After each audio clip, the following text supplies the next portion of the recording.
Season's greetings from the American Broadcasting Company, ABC. Coverage making a difference for Indiana. Now, WRTV 6 News.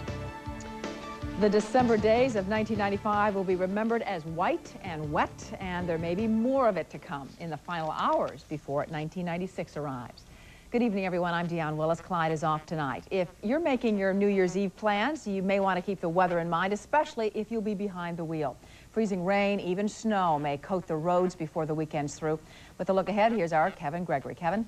Thank you, Deanne. Not a big deal at this point right now as the developing weather system moves in our direction, but we'll be aware Sunday throughout central Indiana we may see some rain, snow, or sleet or freezing rain at times. This is in central Indiana, south of a line from Lafayette to Tipton to Portland, and then north of a line from Sullivan to Nashville to Brookville, so basically the heart of central Indiana. Northern parts of the state will see snow, the mixed bag here, and then just possibly rain or sleet there. Chances of this about 40%, so it's not a guarantee. That's New Year's Eve we're talking. Now let's go to New Year's Day. Most of central Indiana will have light snow or flurries, and that includes central and northern parts of the state. Southern Indiana, a mixture of rain or snow. So we'll wait and see how this plays out. I'll show you in the main weather segment where it's developing right now, and it will continue to move to the east toward our area. Tomorrow, just cloudy. Temperatures will stay in the middle 30s. That's one thing that won't change over the next several days, but the possibility of more wintry weather headed our way, so we'll have more on that. Dion? Yeah, we'll keep you posted. A lot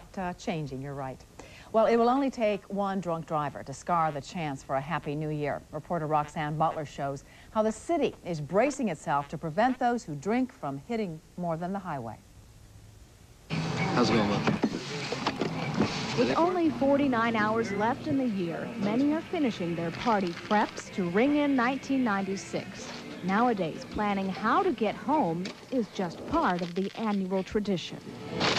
We gave up drinking and driving. It just doesn't pay.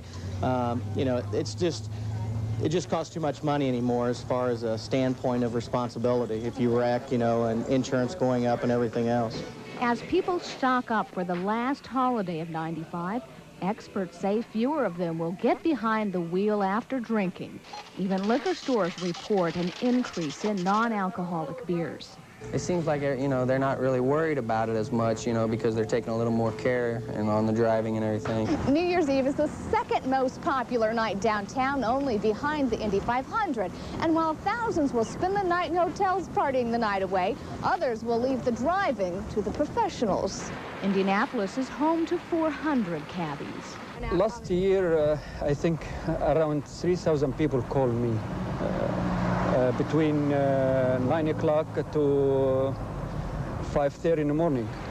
People waiting for taxi. His advice? Make your reservation for a taxi on Saturday to avoid being left in the cold. While other taxi companies have eliminated all free rides this year, you can still plan your own designated driver system. But if all else fails... Or we'll walk home.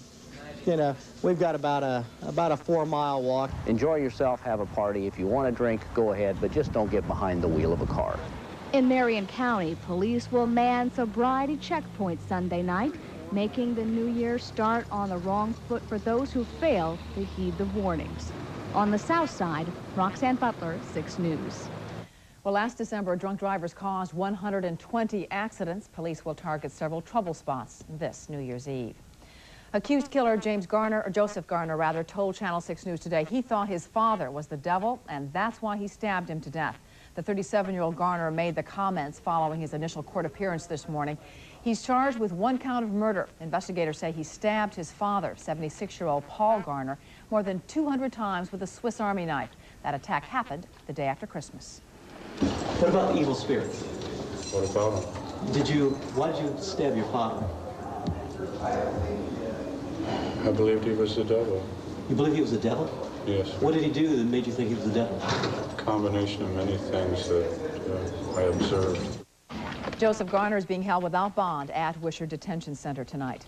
19-year-old Larry Newton Jr. will spend the rest of his life in prison without the possibility of parole. Newton murdered Ball State student Christopher Coyle just for the thrill of killing, the judge said today. The victim's family spoke about the shooting for the first time. To speak about, you know, the loss of our son. You never expect a child to be murdered. to die, especially to be murdered. And it's something that, as the months and years go on, we are learning better to hide the pain. I don't think the pain will ever go away. Newton is the third of 4 defendants convicted and sentenced in connection with this murder. A Greenwood police sergeant is suspended without pay tonight. He's been arrested for battering his wife. Nina Cottrell says that her husband, James, punched her in the face this morning. She was treated at a hospital and then released. He was taken in on a charge of misdemeanor battery. The department was already, though, reviewing a complaint made against Cottrell in November by a man who claimed that the sergeant had intimidated him at an Indianapolis apartment complex. Well, tears of joy flowed freely as a Wisconsin mother was reunited with her 13-year-old daughter today. Jessica Muhlenberg has been missing since September. A nationwide search finally ended after last night's rebroadcast of America's Most Wanted. Jessica was found at a Houston motel with a 38-year-old man. The man had lived near Jessica's father. Investigators are trying to determine if she went with him freely or if she was kidnapped. A computer porn investigation is creating quite a stir in cyberspace. CompuServe has blocked its 4 million subscribers worldwide from reaching sex-oriented portions of the internet. That decision triggered by pressure from German authorities. Bavarian police are investigating kiddie porn. Since CompuServe has no way to keep only German users from getting certain material, it blocked out all subscribers. That move is the most drastic instance yet of online censorship. In Washington, Republican leaders are reversing course. They're backing a plan that would return furloughed federal employees to work without pay while budget talks continue. Many believe that a compromise is finally in the offing now. I think there will be a compromise reached, but the main thing is our kids and our grandkids aren't going to have to suffer with deficits like we've had, and they won't have hyperinflation and a lower standard of living because we didn't get the budget balanced. At a time when 760,000 federal workers are receiving trimmed paychecks, members of Congress have decided they won't lose a cent. House and Senate members have beaten back attempts to stop lawmakers and the president's salaries during the shutdown. In Indianapolis, hundreds of employees from the Veterans Administration Hospital met today to hear about their pay status. Although they're still at work, they're scheduled to receive only half their normal pay next week. VA administrators gave them some advice today, how to deal with creditors, but very little encouragement that normal pay will be restored anytime soon. Well, what a year it has been on Wall Street. Certainly not a normal one. Records have fallen left and right. Here's where the Dow Jones Industrial Average closed for the year. It was up 21 points today, rather heavy trading. For the year, the Dow gained 1,278 points. That is an increase of more than 33%. So, what does 1996 hold?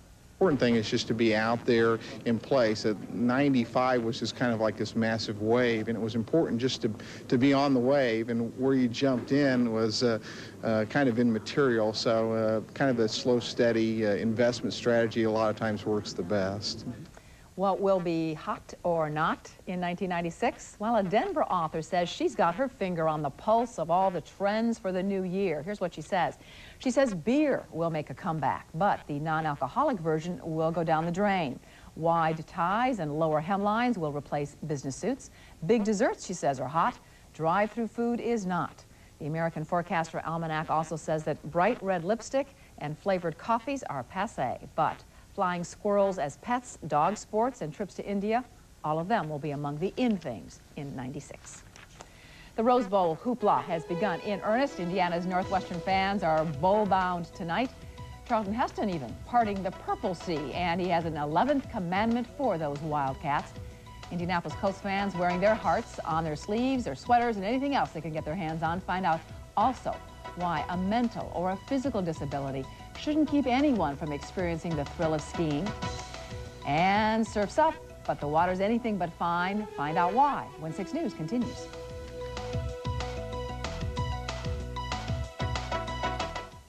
Closed captioning for 6 News is sponsored by GTE MobileNet, bringing you a revolutionary new idea in personal communications. Telego Service, the super cordless phone that works in your home and all around town. 6 News continues with Clyde Lee, Dion Willis, Storm Team 6 meteorologist Bob McLean, and Ed Sorensen. Just 2 days till the Colts-Chargers match up in San Diego. This is just the second time the Colts have made it to the playoffs since setting up shop here in Indianapolis. As Corey Warren reports, fans, especially the long-time and long-suffering ones, are more than ready for this big game. It's going to be really fun to go, leave the snow behind for a couple days. Lori Grant has been a Colts season ticket holder since 1985. Found the pocket. Didn't bring it in. Harbaugh throws to the end zone, open man, touchdown. She was there when the Chargers squeaked by the Colts 2 weeks ago, and she'll be there Sunday when the two teams square off in San Diego. It should just be really exciting. I think it'd be a close game. They should be able to pull it off. Thundering Herd President Roger Brummett agrees, although the fan club chief wonders if Charger fans know what they're up against. I'm certain the San Diego Chargers football team knows what to expect. I don't know whether the fans will know what to expect. Those Charger fans today received an apology from their last opponent. The New York Giants took out a full-page ad in a San Diego paper, apologizing for their snowball-tossing fans. Marshall Faulk cuts up, cuts in, touchdown Colts. The only apology Colts fans want to make after this Sunday's game, sorry you lost. In Indianapolis, Corey Warren, 6 News. Yeah, go Colts. Brummett, Grant, and 128 other Colts fans take off tomorrow afternoon on a charter flight to San Diego. Each of them paid $630 for the playoff game package. They're hoping it'll be an investment in a Colts victory. By the way, the Thundering Herd will host a send-off rally for the Colts. That'll be tomorrow afternoon at noon on the Seacon course at Indianapolis International Airport. Northwestern fans here in Indianapolis have been waiting a whole lifetime for their team to get to the Rose Bowl, but watching the game on TV isn't enough. These die-hard Wildcats are planning to be in Pasadena for the big game, a game many weren't sure they'd ever see.